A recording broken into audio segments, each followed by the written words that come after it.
We're going to do a mock seminar of the estate planning class, and you're going to see just how easy it is, how easy the material is. We're going to, can you imagine Mason, 25 years old? He's going to come up here and in front of his boss, and he's also my daughter's roommate for the last couple of years. And in front of all of you and all the peers, you're going to go through the mock estate planning seminar. How many have you done so far, Mason, would you say? So he's already done 15 to 20. Both Michael Marsalis as well as Mike Witzke have helped us in those seminars and spoken at them with Mason and other InvestWise folks. So like I said, InvestWise is a test track, or the guinea pigs, for anything that we bring out there. And as soon as they're finished, right around 9:05, we're going to bring Kelly Boyd back up here, Michael Marsalis, for a panel. And I really want you guys to pepper them with your most difficult and I heard so many good questions at breakfast. So I know you have them regarding scheduling. You have them around the content. A lot of good questions. So they'll be up here for a half hour to answer any of those. So without further ado, I'd like to introduce to you Mason Gorris.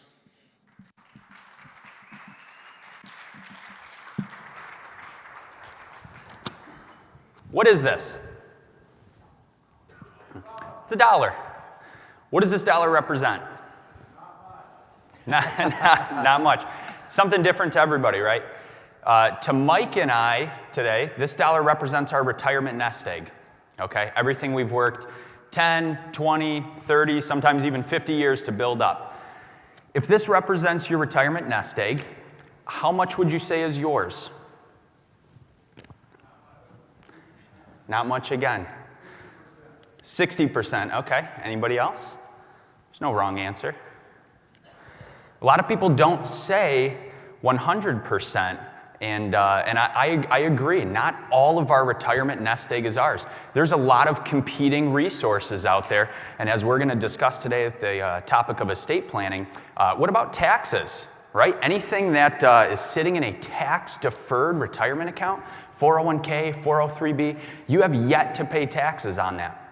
That's going to take a little chunk or a little sliver of this dollar away, right? What about medical costs in retirement? You know, that and college tuition are really the couple of costs that outpace inflation every year. That's something that you have to factor into an estate plan and a financial plan.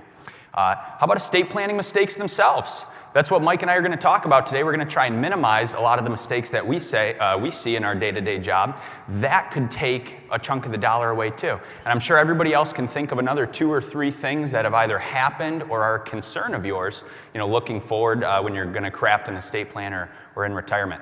My name is Mason Gorris, and like I said, this is Michael Witzke. Today our goal is to make this dollar as big as we can by minimizing a lot of the mistakes and just demonstrating some of the strategies that we use in our day-to-day life to help you craft a good estate plan. Now, let me just go ahead and differentiate this seminar from any seminar that you might have gone to before. Has anybody gone to you got something in the mail, it said show up, get a steak dinner, it wasn't necessarily what you thought, just by a show of hands, couple people in the room. Today is not about myself. It's not about Mike. This isn't going to be a sales pitch. This is all about education. We do these seminars for a handful of different reasons, but primarily just as a means to give back to the community. And this is our extracurricular activity. Once we leave the office, we're always looking forward to going and doing these seminars. So today is just about you. We'll talk very little about ourselves. We do want to tell you just briefly who we are, just so you know that we're qualified to talk on this subject. But one thing that's interesting too is some of the organizations that are behind the scenes, other than the Estate Planning 567 organization that you've already seen, are charitable organizations. So for every head sitting in the room right now, $1 gets donated to oftentimes local charities. It doesn't sound like much. We might have 20 or 30 people in the room right now, but advisors do these and estate planning attorneys do these all across Southeast Michigan and all across the United States, and we've helped raise just short of $200,000 for local charities. So I appreciate you all being a part of that today. That's something definitely to definitely be excited about. So Mike and I do these seminars together, which people find really interesting, because what we want to get across is there are two different worlds to estate planning. When a lot of people think of estate planning, you think of kind of the old stuffy version of it. Hey, there's, I need a will, I need a trust, there's other documents, what to do with the deed to a house. That is all important, and that is Mike's world, the legal and document side of things. My world is the financial planning side of things. And we do these seminars together because we see all the time fatal retirement mistakes being made because the financial planner is not talking to the estate planning attorney, which we believe is critical and which is why we do these seminars together. So you're going to hear from both of us, some things from my side of the table, the financial planning side, a lot of things that we can do to benefit even our own retirement, as well as our estate plan while we're alive and thinking later on down the road. And then you'll hear from Mike about a lot of the considerations that he sees on a daily basis in his profession. So just very briefly, I mentioned my name's Mason Gorris. I'm the financial planner. I'm a part of a group that means a lot to me, but also is going to be important for you guys as well. It's called the Ed Slott IRA Advisor Group. Has anybody heard of that group? Just curious, yeah, a couple people. He's a CPA. He's got a really popular PBS television show. And I'm a part of his group, and there's about 400 advisors in the country, and we go to his classes and seminars, and we get a lot of training on estate planning and what to do, what not to do as it relates to the personal finance world. Those are some of the things that I'm going to demonstrate to you, and I want to give you some tangible things to think about that you could take away from this seminar and just implement from day one. And in addition to estate planning, I speak on several other topics, and you'll see a lot of the topics that are important for retirement start coming together as Mike and I go throughout this presentation. So I do want Mike to handle a good chunk of this. He's going to talk about a lot of the documents that come into play, throughout crafting an estate plan. Mike and my office have been teamed up for about 25 years now, I believe it is. And we hold a lot of joint meetings together, and we're happy to answer questions throughout this seminar. We just ask that the questions remain kind of general to the topics that we're going to discuss. If you have individual questions, we're more than happy to dive into those. We can talk about that later on. We'll sit down with everybody in the room for an hour and a half after the seminar, and that's a way that you can get your individual situation addressed. So, like I said, we'll touch on that later on. But I want to introduce Mike Witzke, and Mike, you'll handle a lot of the estate planning side from the legal perspective, and then we'll kind of play off each other, and I'll come in at the end and further on. So. And what I just did, I'm going to do a little bit of voiceover and narration. That is exactly how I do it at the seminar, so I didn't change anything. There's not one right way to do it. I've started off with a bunch of different ways. That dollar bill opening is something that I learned from Frank Maselli, who you'll see later on this afternoon. This seminar and this way that we do it gets us on average about 60 to 65% of the room to raise their hand and say that they want an appointment. We'll book about 35% of the room that night to get an appointment. And we just did one 2 weeks ago, and we had 90% of the room request an appointment. We had, I think, 16 households attended, 14 wanted appointments, and we booked 8. So there's a bunch of room for improvement, of course, a personal story, things like that we learned yesterday. But this is not rocket science. I mean, as long as you have a good opening, it's unique. You have a good close. It's a clear, call to action, and you just deliver some solid content that's valuable. That's really all it takes to get good numbers. But just wanted to preface that. But Mike, go ahead. Okay. Well, thanks, Mason. And again, my name is Mike Witzke. I'm an estate planning attorney in Bloomfield Hills, Michigan. And as Mason said, I've been working with Mason and his firm for probably 25 years now. And that's why we do these seminars together. It is so important for you with your estate plan to make sure that your estate planning attorney is working with your financial advisor. Because I see time and time again, I not only do the planning side, drafting of wills and trusts, but I also do estate and trust administration, the post-death planning.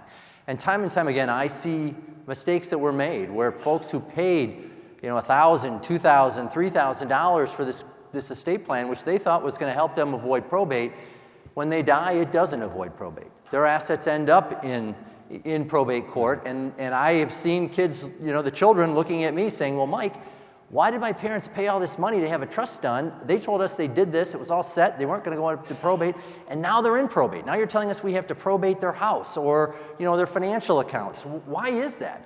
Well, it's because the estate planner and the financial advisor didn't work together and make sure that the I's were dotted and the T's were crossed. So we're going to talk a little bit tonight about some situations and where these mistakes can be very costly. And we'll start with Prince. Most of us have all heard of Prince. We know he died just a few years ago. He was a music legend, but he was a very poor planner. And interestingly, with a lot of clients that we see, they can be very successful in life, but they're not very successful in their estate planning. And this is a kind of an exaggerated example, but it's true. So Prince, when he died, had an estate was estimated at $300 million, okay? So very successful, very wealthy. No will, though, no trust, no estate plan in place, all right? So the cost of that lack of planning has been tremendous. If we look at the results, 2 years plus now of ongoing administration in Prince's estate.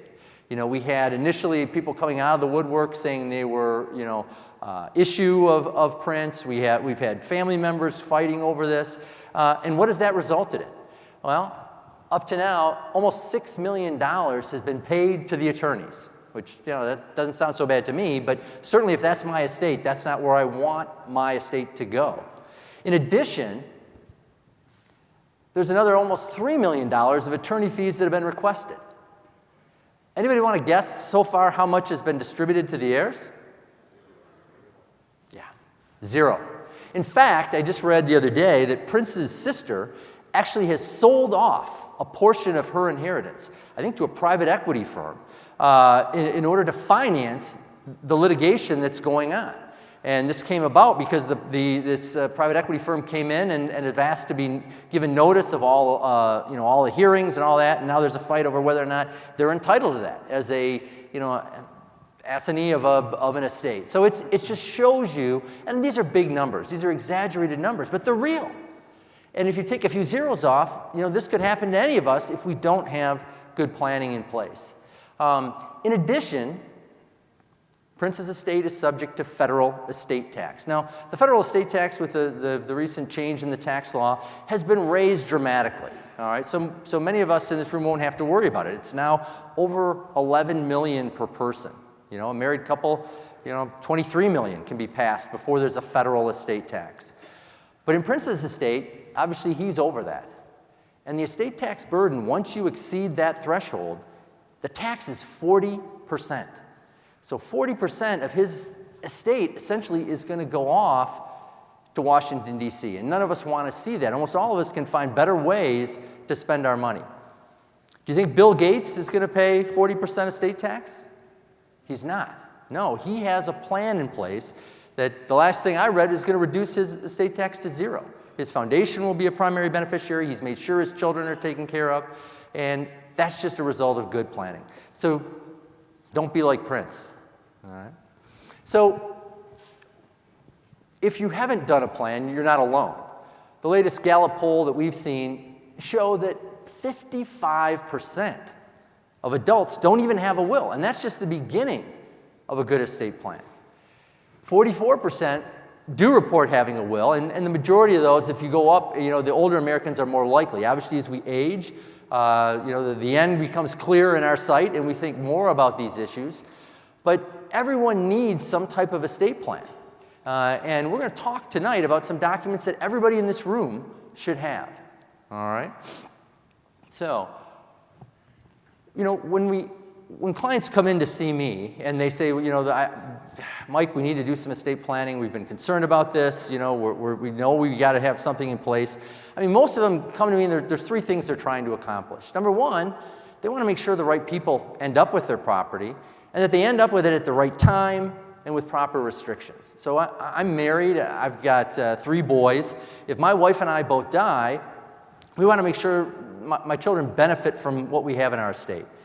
But they range in age from 18 to 24. And so they're all, in the eyes of the law, adults. So we could leave them the money, they could get it, walk away off the first, and have no problems. But that's not what our wishes are. We understand that even though they're great kids, they're either in college or going to college, they've got good heads on their shoulder, we have no idea who their spouses are going to be. We don't know if they're going to get involved in businesses that might fail and require them to file bankruptcy. There's all these different issues, litigation, in-laws, outlaws, predators, creditors that can come after that money that they've inherited. And they don't have the life experience of paying a mortgage and saving, for retirement, maybe saving for college for their children. And we want to make sure there's someone there that can help them manage this inheritance if we were to both pass away unexpectedly. So in our estate plan, if we both pass away, it says, give them whatever they need for health and education and support. But don't give them a check to run off and do with what they please until they turn 25. And at 25, they get a third of their inheritance. At 30, they can withdraw another third. And then at 35, they can get access to the whole thing. Now, there's no magic in those numbers. And in fact, my wife and I have been talking as our kids have gotten a little bit older. We're thinking about pushing those ages out maybe even farther, or shifting it to maybe a little different strategy where there isn't just a distribution age. And the reason is, again, not because our kids aren't good kids, but because there's a lot of risks out there. And we want to make sure if they need the money, they can get it, buy a house, get married the first time, start a business. The money would be accessible to them. But why put it in their name if doing that's going to expose it to creditors and everybody else that might be trying to get that money? And I'll give you a true story because it just happened a few months ago. I had a client who called me and she said, Mike, I've been thinking about it. I've been watching my sons spend money, and I think we need to push the ages out again as to when they get their hands on it. And I laughed and I said, okay, Mrs. Johnson, that's great. We can come in and we can talk about making a change. But I need to let you guys know, Mrs. Johnson is in her 90s, okay? Her kids are in their late 60s and 70s, and she's still talking about pushing the ages out. So there's no right time sometimes for, if you have spendthrift children. I work with a lot of families who have children with special needs. There's always reasons to, these all have to be considered, though, and make sure that we get things to the right people. Now, the second reason that people come to see me, and I've kind of mentioned this already, is that they want to avoid probate court, right? They've heard probate court is awful. We have to do whatever we can to avoid probate court. And I think, most people, when they hear the term probate court, they think about somebody dying. But you can also end up in probate court during your life. If you or your spouse get sick and can't manage your own affairs, often your family has to go to probate court to get authority to handle that. And I had somebody the other day tell me, well, Mike, we're married, all of our accounts are joint. If one of us gets sick, the other's on everything, they can do whatever they need to, right? Well, maybe not. If you file your tax returns every year, and we're coming up on tax time, if you file a joint return and one of you is incapacitated, the other spouse can't get that return filed without some authority to sign your name. And you either have to have documents in place that allow for that, or you're going to end up in probate court with the conservatorship, having someone appointed for you to go in and get that return filed. So you don't just end up in probate at death, you can also end up in probate court during life. And that planning for incapacity is so important. There's a couple of documents that, like I say, everybody in this room should have, and we'll talk about those today. But avoiding probate is important to people because it is expensive. It is, when I go to probate court on a Wednesday morning, I'm with the client and we were told to be there at 8:30 in the morning. We'll sit down and often the client will look around the courtroom and it kind of looks like this room. There's all these people there and they say, well, who are these people, Mike, and what are they doing here? Well, my client was told to be in front of the judge at 8:30. What they weren't told is that there were about 40 other people also told to be in front of the same judge at the same time. So we get there, we sign in with the judge's clerk, and we wait. And sometimes, I've been in court some mornings where we got there at 8:30 or 8 o'clock, and we don't get called until 11:30 or 11:45. And then I go up, and usually it's about 5 minutes. I say what I need to do. The judge says, yes, no, here's what you're going to do. We walk out of there, and then I send my client a bill. Now, is it for the 5 or 10 minutes that I stood talking to the judge, or is it for the 3 or 4 hours that I sat in court?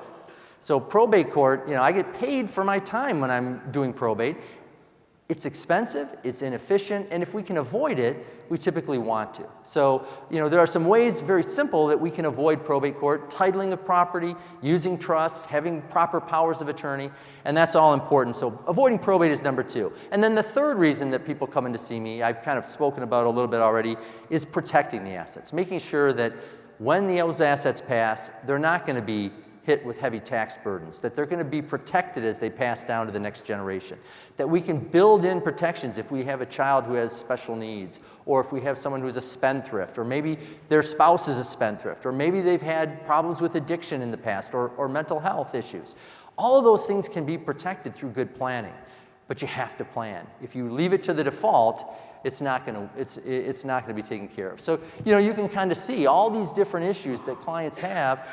Clients just like you, we work with every day to help them solve these problems and make sure that they get the peace of mind that they don't have to worry about these types of things. So when you have a good estate plan in place, you get all of these benefits, all right? You can spell out who is going to make health care decisions for you. And that's, again, one of those documents that we all should have is a medical power of attorney. And in Michigan, that document's called a patient advocate designation. And it does 3 things. It says, here's who can make medical decisions for me if I'm incapacitated. Number 2, it spells out what are my wishes regarding life support if there's no hope of recovery. So most of us have heard, gosh, it's probably 25 years ago, the woman down in Florida, she was I think she had a heart attack. She was in a kind of permanent vegetative state. Her husband wanted to take her off life support. Her parents were against that. They went to court. I think it went into the Florida legislature. I think even Congress got involved at the end. And here in Michigan, we had a similar case. We had a gentleman by the name of Michael Martin who was involved in an accident, was rendered in a vegetative state. His wife said they had talked about it. He didn't want to be kept alive this way. But his mother and sister sued the wife and the hospital. The case went all the way up to the Michigan Supreme Court. And the Supreme Court said, we all have a right to make this decision, but if we don't know what the person's decision was, if we don't have clear evidence of that, then the default is they want to be kept alive. They want to be put on machines and kept alive. So everybody's different as to what they want, but that patient advocate designation can let you spell out what your wishes are and can name someone who can enforce those wishes for you. The final thing that document does is it contains a HIPAA release. HIPAA is a federal law that says doctors and hospitals can't share your medical information with anybody, even your spouse, unless you've given them permission to do so. So if you've got these people named to make medical decisions for you, we want to make sure the doctor and hospital can talk to them, can share your medical information. And if you've been to the doctor in the last couple of years, every time we go now, we have to sign that privacy form. Well, that's part of HIPAA. So we want to make sure that patient advocate designation, everybody should have one. And in fact, if you've got children who are about to head off to college, when they turn 18, it's real important that your children get a patient advocate designation. I had a client probably 2 years ago now. Their son was up at Central Michigan, went to a concert, and was doing something called crowd surfing. And everybody know what that is? You get up on the hands of the crowd and you surf along. Well, he surfed to the end of the crowd and got, I guess, dropped on his head. And his roommates took him back to the room, and after about 24 hours of him acting goofy, they decided they better call his folks and tell him that something was wrong. So my clients drove up to Central Michigan, picked him up, decided they didn't want to take him to Mount Pleasant General Hospital, brought him back down to Detroit, had him admitted for examination, and he sat down and started talking about his friend who committed suicide and how it was, and they heard suicide, they put him into a psych evaluation ward, and the parents were like, wait, are you checking, for a closed head injury, what's going on? And they said, we're sorry, but he's an adult. We can't share with you any of the information that's going on. And they were beside themselves. They couldn't believe this. And they said, well, we need to know what's going on. They said, well, on Monday, because now it's Saturday afternoon, on Monday you can go to the probate court, petition to become your son's guardian, and then come back when you have those papers, and we'll be able to share with you what's going on. Now, the good news of that story is he ended up being fine and got out and was quickly in my office signing a patient advocate designation along with his sister. But that's a very important document. But that shows how lack of planning can cause terrible consequences when a family's really in stress over often, horrible things happening. The other document that's real important to avoid lifetime probate is a financial power of attorney. And again, everybody in this room should have one. I talked about the filing the tax return, selling a house that 2 names are on, but again, it's very important to have these documents and to make sure they're updated on a regular basis. Michigan changed its durable power of attorney law a few years ago, and if you're not up to date, it may not be accepted. And now we're finding more and more financial institutions are pushing back on durable powers of attorney if they're more than 10 years old. In fact, I was on a conference call the other day where one very large financial institution told the client that if it was more than 3 years old, they couldn't accept it unless they had a certification from the attorney that it was still valid. So financial and medical powers of attorney, really important. And then we want to make sure that, again, things are going to go where you want them to, without wrangling, without dispute. One of the biggest areas of growth in the legal area is now fights, this fighting after death over estates. And there are things that you can do in your planning. And one of them is making sure your children understand what you did and why you did it before you die, so they're not finding this out after you're gone with no explanation of why you did what you did. So again, having the right plan in place provides all kinds of great benefits. We talked about incapacity and how important, estate planning is not just planning for what happens when I die. It's also what happens if I get sick? What happens if I can't manage my affairs the way I want to? Who do I trust to step in and do those things? So we want to make sure our family knows, it's clearly stated what our medical wishes are. Who can make those medical decisions? Who can make those decisions for us if we can't spell out to the doctors what we want? Who can pay our bills? Who can file our tax returns? Deal with our real estate? Deal with all of our financial accounts at a time where we can't? Because if you don't plan that up front, if you get sick, if you're in an accident, the probate court's going to decide who does that. And most folks don't want that. So when we deal with estate planning, again, we're talking in my realm, who's going to get what, when are they going to get it, how are they going to get it?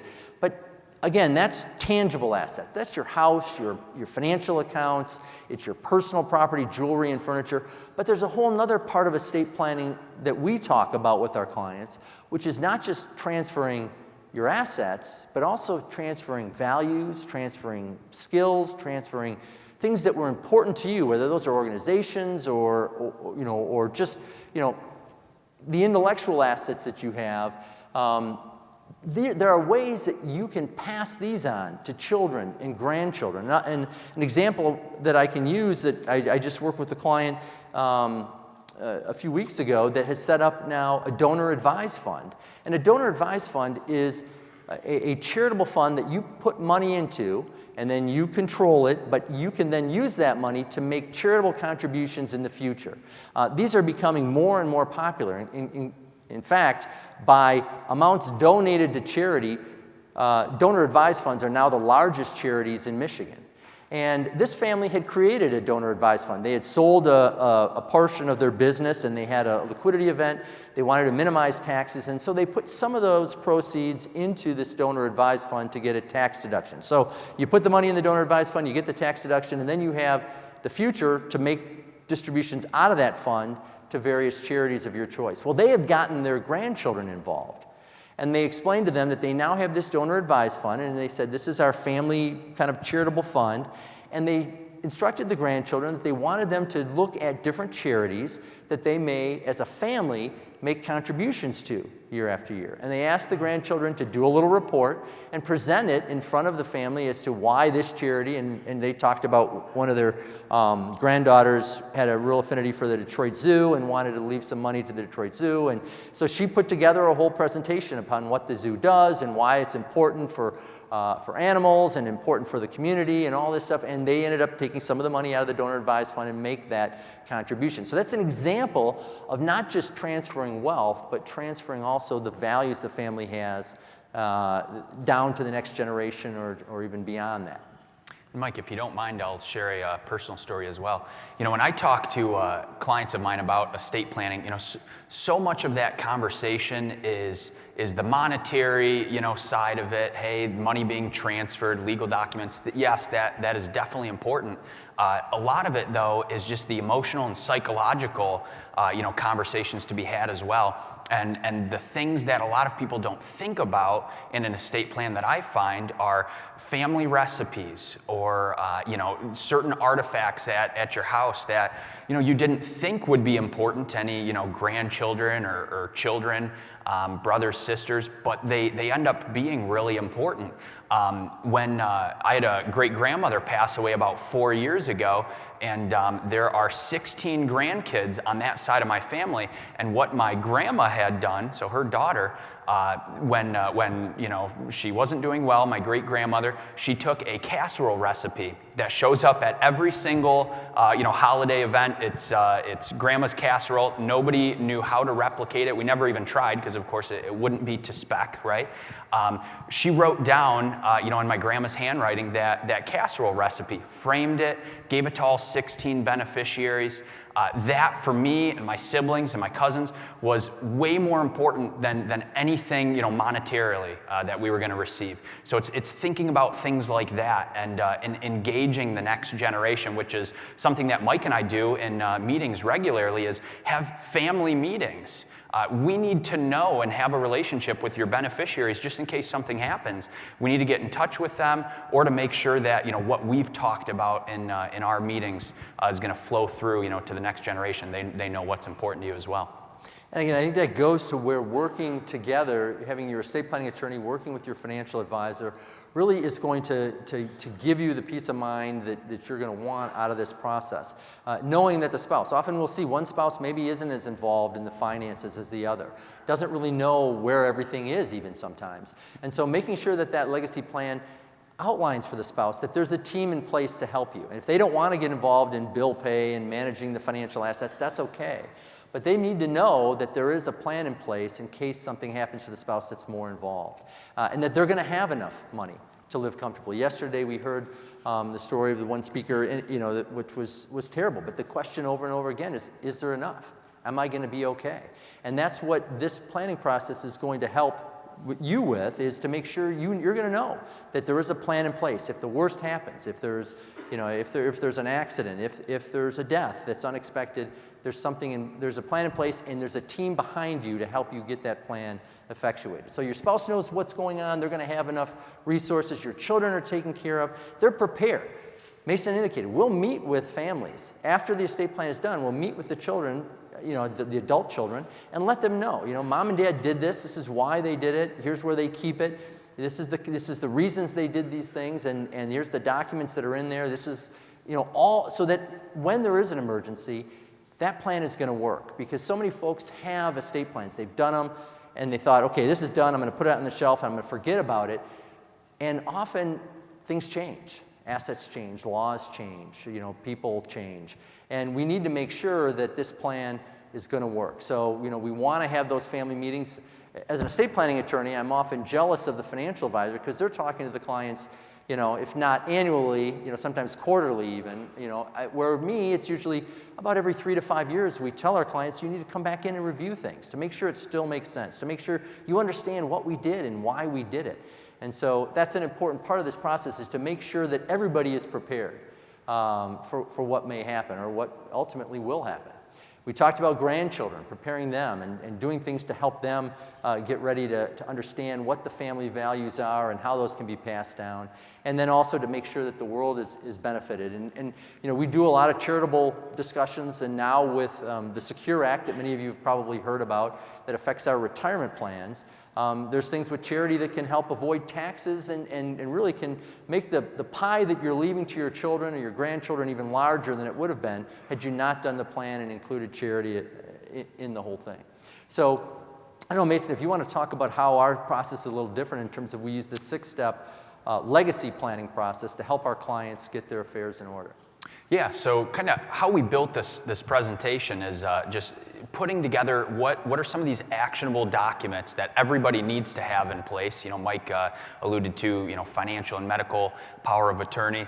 So the first one, is just that, planning for incapacity. In case something happens to you, who's going to step in and handle your medical and financial affairs? And that's critical for Mike and I to have that in place for all of our clients, because we see enough times just really difficult situations and just the timing of things when these documents come into play. What does that mean?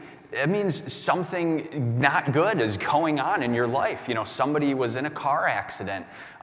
Somebody is passed away or is getting really ill. Having those documents in place for that time is just going to make sure that's seamless, and it allows Mike and I to do our best planning. So part one, or step one, plan for incapacity. Get those documents in place. And then, the second one is getting organized. And I think, Mason, you can talk a little bit about how we can help, or get a client organized so that they're ready. And I'm reminded, I saw a cartoon the other day, and it was a father and his adult son standing in front of an open garage. And you could see into the garage were all of these boxes stacked to the ceiling. And the father says to his son, "Someday, son, all of this will be yours." And I've seen it time and time again where mom and dad pass away and the kids don't know where anything is, and there are sometimes hundreds of boxes that have to be gone through one by one to make sure we're not throwing into the dumpster something that's important. So this step two of getting organized is something we can help you with, but it's so important. Absolutely. One of the big legacies that you want to leave is just that, being organized. You don't want your family members to have to hunt around, for 6 months should something happen to you, and trying to find documents. I've dealt with several situations where, we couldn't get a statement from, XYZ mutual fund company.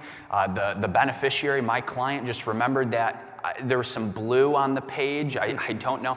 We just had to call up companies. I mean, the statements weren't getting delivered to their house. So taking the steps and getting it all in one place. And I'll tell you something that Mike and I put in place for our family and our clients as well, and at the end of the presentation. But getting everything organized in one place, reviewing what I'll talk about in a little bit, beneficiary forms, critical second step to the process. So, again, part three is then thinking about who do we care about? Well, who are the people, who are the causes that are important to us? And sometimes that takes some time to kind of peel that back and figure out, we help clients determine what's the best way to have assets pass. Who should they go to? When should they get full control over those assets? What can we do to protect those assets as they pass down? And how can we do this in a way that's going to minimize taxes, is going to avoid probate, and is going to make sure the plan we want to work is going to actually work when we're gone. So again, there's a lot of things that often folks don't think about. What if people die in the wrong order? Sometimes I can't tell you how many times I've sat with clients, and one of the spouses will say, "Well, our agreement, I'm dying first," and then they laugh and they joke about that. But it doesn't always happen the way we think it's going to happen. How are we going to divide things up? Fair isn't always equal. Children have different needs. They've maybe gotten benefits from you while you're alive that now we're going to equalize things at death. A lot of this has to be taken into consideration. And I think, Mason, you have kind of an example of kind of fair versus, how sometimes what we think is going to be fair may not end up being as fair as we thought it was. Yeah, absolutely. A couple weeks ago, and this is now in the topic of beneficiary planning, a couple weeks ago, I met with my most difficult clients. I can say that because they're my parents. Okay, so they came into my office, and when I originally started planning for my parents' finances, my dad changed employers kind of early on in his career. So he did what's called a rollover, which is when you move a 401k over to a traditional IRA, and he had that just sitting at Fidelity for the past 20 years. As part of my process, I review every single beneficiary form in every single meeting just to make sure name isn't spelled wrong, the fund company itself, Fidelity or whomever, didn't lose that document or it's not online. And I noticed, now I have 2 siblings, I'm the youngest of 3, there was one of our names listed on the beneficiary form. It was not my name. Not that mattered, and you can imagine that this is a sticky conversation having with your parents. But I asked them, I said, Mom and Dad, what what is your intention in the event that something happens to you? And my oldest brother, Matt, was listed on the beneficiary form as the contingent beneficiary. And they said, well, you know, Mason, at the time, he was the oldest. We thought that he would take those assets and kind of distribute them to you and Morgan, my sister. And I said, okay, so really you want it split in thirds and he was just going to administer that? They said, yeah. I said, okay, well, you know, that's not necessarily how that process works. There's a couple considerations, you know, Mom and Dad, that I think you left out. And now I think that we need to review or change this beneficiary form. My brother now is an endocrinologist. He's in a pretty high tax bracket. If he were to take a withdrawal from an IRA and send it to, you know, my sister and I, well, a lot of that's going to go to the government. That's definitely not what my parents want. Also, you can't just freely, you know, send money all over the place to people. There's limits and there's extra tax documents that come into play. So after the end of that conversation, I did get my name on the beneficiary form. They listed it, so now there's three of us, right? So the first one was 33.33, second 33.33. What do you think I had them list the third one as? A lot of people think 33.33, but when you add that up, that's 0.01 that isn't listed. We might only be talking $100, but that's going to cause issues. So you do have to pick a favorite. I told them you've got to decide.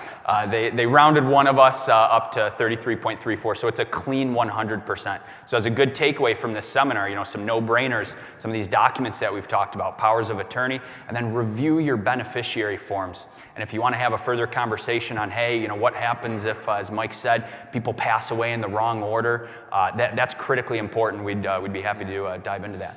So again, really kind of digging down a little bit deeper as to who should the beneficiaries be, how should things be distributed, you know, who are the beneficiaries, you know, is a trust appropriate that's going to hold assets after you're gone until maybe a beneficiary is able to manage them themselves? Is there a child, like I said, with special needs that may need to have assets held for life? And in a way that it's not going to disqualify them from any state or federal assistance that they might otherwise be entitled to. So all of these things can be taken care of in a good plan. Putting it in writing, step 4. You know, so often folks will say, well, I've got a plan, and you ask them, well, where is your plan? Well, I'm not sure, or you know what, we did it in draft, and I don't think it ever got signed, and this is important stuff. We need to make sure it's put in writing. And that's where, you know, there can be a written financial plan, and certainly there is a written estate plan that's in place, that's signed, that's executed, that's done right, and that is going to work when it's needed. And here's just a good visual on that example and kind of how to think about beneficiaries. You know, a lot of times, if it's an even number, you can split it nicely, but you know, just recognize that there are a lot of in-depth conversations to be had there, especially as you know, Mike and I meet, even from people who come to our seminars. A lot of blended family situations. These conversations are not easy. You know, who do we blend everything together? You know, what if one person's bringing more assets to the table? Those are conversations that need to be had so the money goes in the right place and it doesn't go, you know, sideways essentially into different lineages of the family that you didn't have in your mind. Now, Mike alluded to something earlier called the Secure Act. Does anybody remember, you know, maybe you saw it in the news or you got an email about it. It happened a couple weeks ago or at the beginning of the year. Just by show of hands, anybody know, you know, what I'm talking about? Okay, yeah, a couple people. One of the most significant, you know, pieces of legislation to change the retirement account space just got passed, as I mentioned it, and it's called the Secure Act. And this affects, you know, everybody in the room, whether it be, you know, right now or later on down the road. Some of these changes might come into play. One of the big ones comes in the event that somebody passes away and you inherit a traditional IRA or an IRA. You know, it could be a Roth IRA, SEP IRA, there's a couple different ones out there. You used to be able to do what's called stretch that IRA. You could, if I inherit one, and I'll use my family as an example, if my dad passes away, me and my 2 siblings, split a traditional IRA in thirds, I would be able to keep that IRA around for a long time, another 30 or 40 years, deferring those taxes. There's going to be a lot of growth in there. Now, for a non-spouse beneficiary, spouses always get some separate rules. For a non-spouse beneficiary, and if you're greater than 10 years apart, okay, so there's some funky parameters here, you can no longer stretch that IRA. What the IRS is saying is now that has to be liquidated within 10 years. So Mason, you used to be able to keep that account around for 20 or 30 years. Now it's got to be out in 10. What that means from the estate planning perspective is any documents that you have in place, a trust or, what assets or what account were you planning on leaving to this beneficiary versus another, that conversation needs to come up again because now it's changed. If you leave, an IRA, which is a pre-tax investment, we haven't paid tax on it yet. If you leave that to a beneficiary who's in a high bracket, they're going to have to crunch those taxes now to a 10-year time frame. And a lot of the times, beneficiaries just don't even know that things need to be done. Under the old rule, and some people in the room might know this because maybe you have an inherited IRA, you have to take what are called required minimum distributions on that IRA. Does that ring a bell for anybody? You might hear it abbreviated as RMD, or you're familiar with the age 70 and a half. A couple people, or maybe you're already 70 and a half, yep. That also changed under the Secure Act. It's kind of funky now because some people are grandfathered in, and now it's changing after 2020. That's a great reason to sit down with with somebody you work with or somebody like Mike and I to just have that conversation. There are a lot of new strategies and documents that need to be reviewed. So. I would just point out, Mason, that if, many of you, we do these seminars a lot, and we know probably many of you have living trusts already in place. If you have your living trust named as a beneficiary of your IRA or 401k or 403b, you really need to review that now, because that was drafted pre the Secure Act, or if it was drafted pre the Secure Act, it may have real unintended consequences. I have a number of clients who created a trust because they wanted to make sure that the child stretched the IRA as opposed to just pulled it all out at once when they died. Well, now that trust may require that all of the money come out of the trust over 10 years instead of having it being held over the rest of their lives. So again, just a little heads up, this is another example of why you can't just do your planning once and forget about it. You need to have your plan reviewed on a regular basis. Laws change, and it can have real unintended consequences to your planning. Now, want to talk about that? I'll give you the hand the baton to you, and you can talk a little bit about the buckets. Absolutely. So, we're through a lot of the legal documents and considerations there. Now, there are a lot of things that we can be doing now, today, tomorrow, to plan not only for 30 years down the road, but even our estate plan or our own financial plan over the next 20 years, the money that we're going to need. One way that I like everybody to think about their retirement is not just about the rate of return. Yes, that's important. Investments, stocks versus bonds, that is important. From a financial planning perspective, I will say that is one of the easier parts of my job. The tougher part is how do we have all these conversations and now bring them together with estate planning, Social Security, taxes, all of that needs to come together in addition to, investments. So there are a couple big taxable buckets that people come across.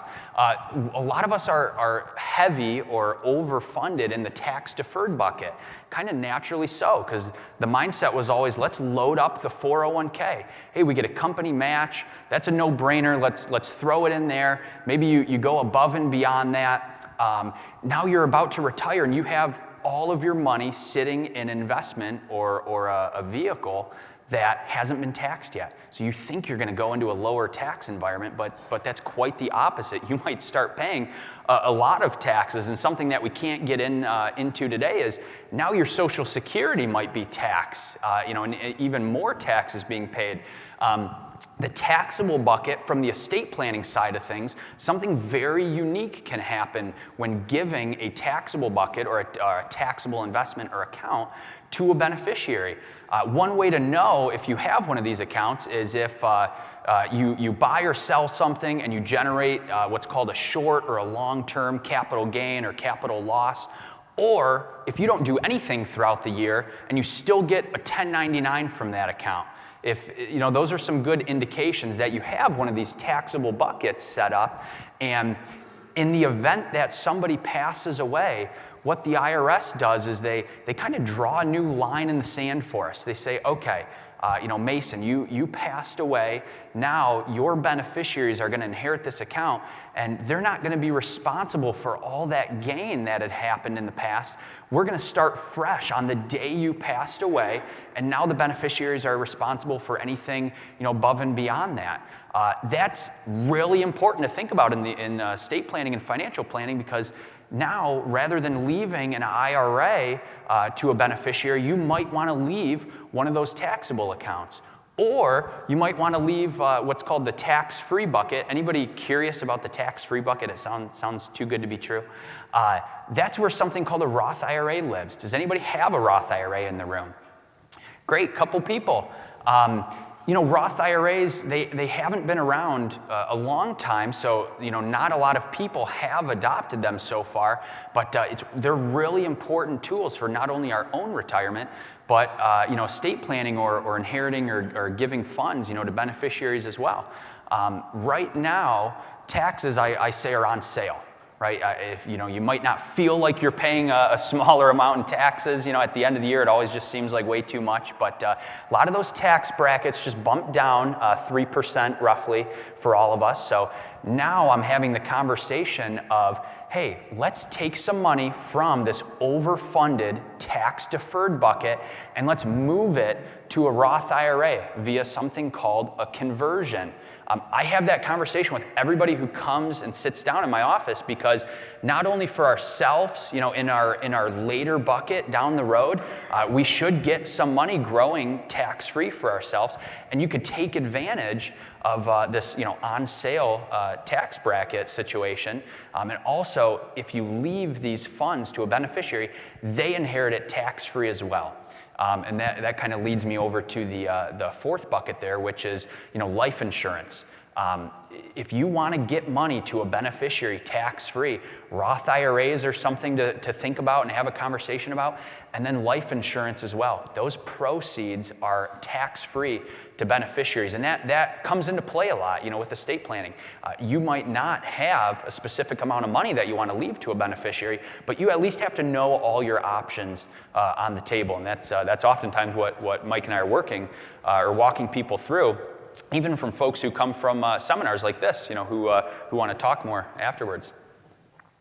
Now, just a little bit more on a Roth IRA, and also I don't like to make any sort of blanket recommendations, but at least think about and consider a Roth IRA for your own situation. And there's a couple different ways you can get money in there.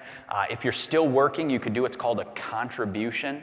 There are some limits and some income thresholds, but again, it gets that tax-free growth bucket started for yourself, your spouse, your kids, if they end up inheriting it, whomever. It gets that bucket growing for later on down the road, and you're differentiating and bringing in a new taxable bucket, to your situation.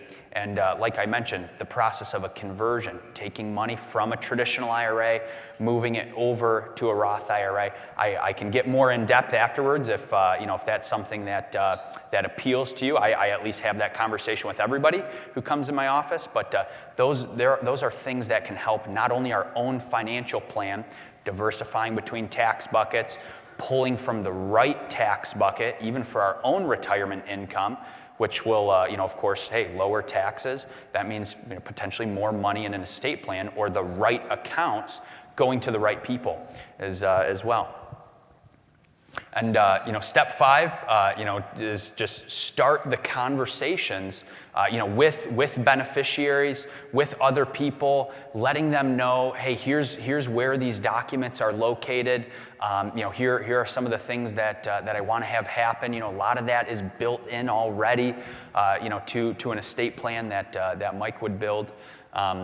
And then part 6, as Mike mentioned, you always have to monitor and update a plan. And Mike, what would you say is a good rule of thumb for if somebody has in the audience a trust in play already? How often should they review that? So we tell clients that about every 3 to 5 years, they should be coming back and reviewing the plan that we did for them.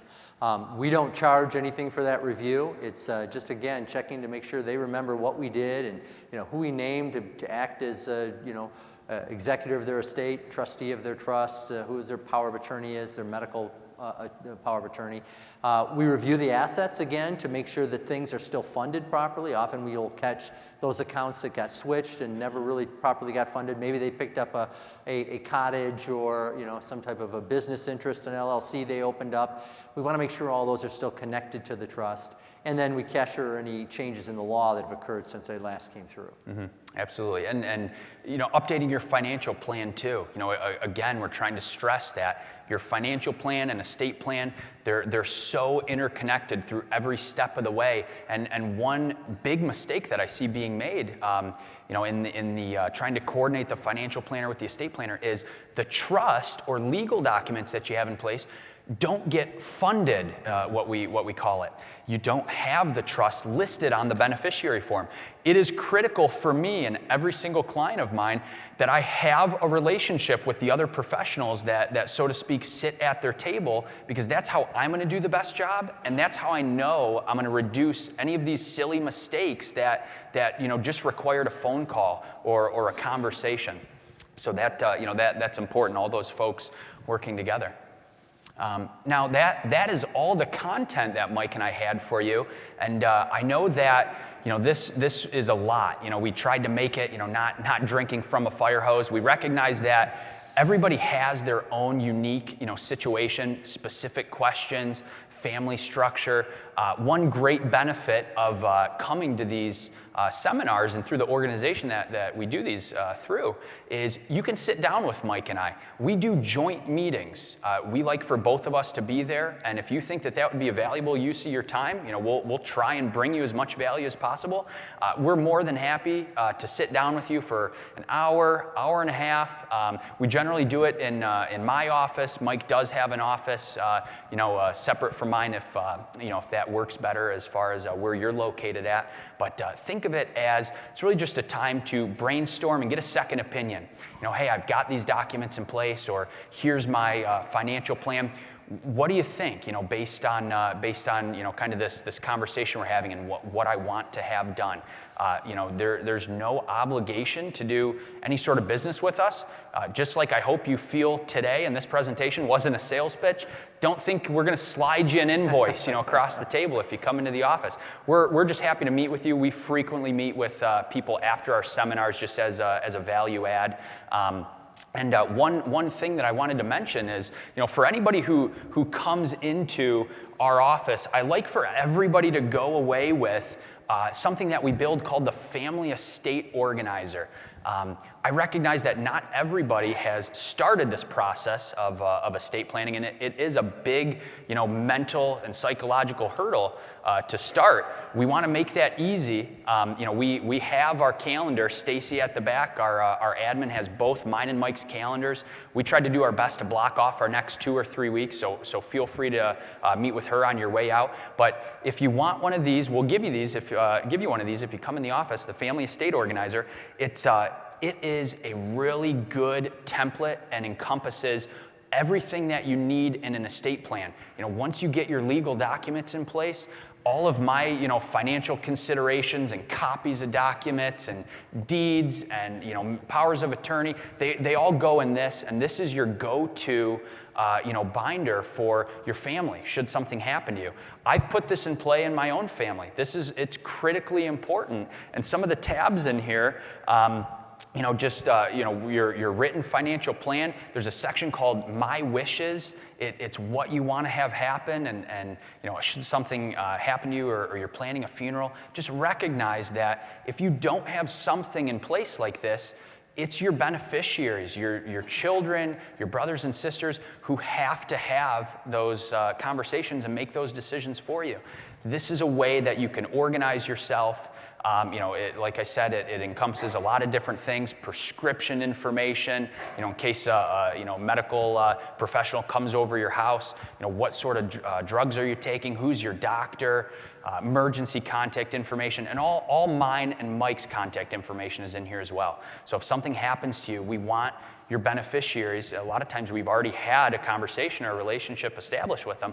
We want them to know who to go to, and we just want to assist in that process. That's everything that we've planned for and worked together with our clients, is just making sure that in the event something happens, we can make sure that is a seamless time in their life when of course something really stressful and big is going on, the transfer of wealth. So we're happy to give you one of these, and like I said, feel free to see Stacy at the back on her way out. Everybody in the packet that we gave you has an evaluation sheet. Mike and I are always tweaking this presentation, trying to make it better. Please, if you could should only take you 60 seconds, fill out that evaluation sheet. There is if you want to take advantage of sitting down with Mike and I, just flip to the second page. There's a check mark at the bottom. It says, I want a continuing education appointment. That's what we call it, because really that's just what it is, a brainstorming, conversation, open conversation that we'll have.